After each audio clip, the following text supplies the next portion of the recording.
సాధారణంగా మనం ఏదైనా ఎలక్ట్రికల్ లేదంటే ఎలక్ట్రానిక్ వస్తువు కొనేటప్పుడు రేటింగ్స్ చూస్తాం. అందులో కొన్ని స్టార్ రేటింగ్స్ ఉంటారు. వాళ్ళు కూడా చెప్తారు 3 స్టార్ రేటింగు, 5 స్టార్ రేటింగ్స్ అనేది.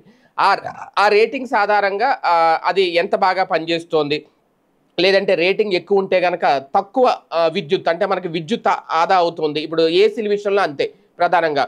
3 స్టార్ రేటింగ్ ఉన్న ఏసీలు, అలాగే 5 స్టార్ రేటింగ్ ఉన్న ఏసీలని ఎక్కువగా కొనుగోలు చేస్తా ఉంటాం.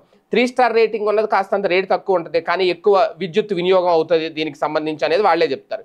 అలాగే 5 స్టార్ రేటింగ్ ఉన్న ఏసీలు గానీ, లేదంటే దాని వాషింగ్ మిషన్లు గానీ, రిఫ్రిజిరేటర్లు గానీ ఇవి తీసుకున్నప్పుడు ఇవి ఎక్కువ ఆదా అవుతది కరెంటు దీనివల్ల.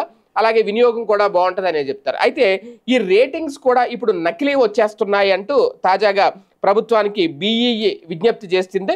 అంటే విద్యుత్ ఉపకరణాలకు సంబంధించి ఉండే ఈ స్టార్ లేబుల్స్ ఏవైతే ఉంటాయో ఇవి ఒక రకంగా ఏపీ ప్రభుత్వానికి బ్యూరో ఆఫ్ ఎనర్జీ ఎఫిషియన్సీ అంటే బీఈఈ ఒక రిక్వెస్ట్ పెట్టింది.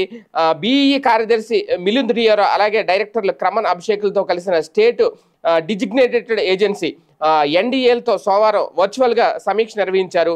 దాదాపుగా 39 రకాల విద్యుత్ ఉపకరణాలను బీఈఈ స్టార్ లేబులింగ్ ఇస్తోందట. తద్వారా ఇప్పటివరకు వినియోగదారుల ఖర్చులో 54,324 కోట్ల రూపాయలు ఆదా అయ్యాయి.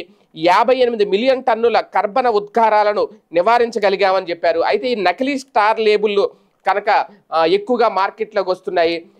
దానిని నివారించాల్సిన పని అయితే ఖచ్చితంగా ప్రభుత్వం తీసుకోవాలి. దాని మీద ఇమీడియట్గా ప్రభుత్వం నిర్ణయం తీసుకోవాలి. అంటే ఒక రకంగా ఇది వినియోగదారులకు కూడా హెచ్చరికే, అంటే కొనుగోలుదారులకు కూడా హెచ్చరికే.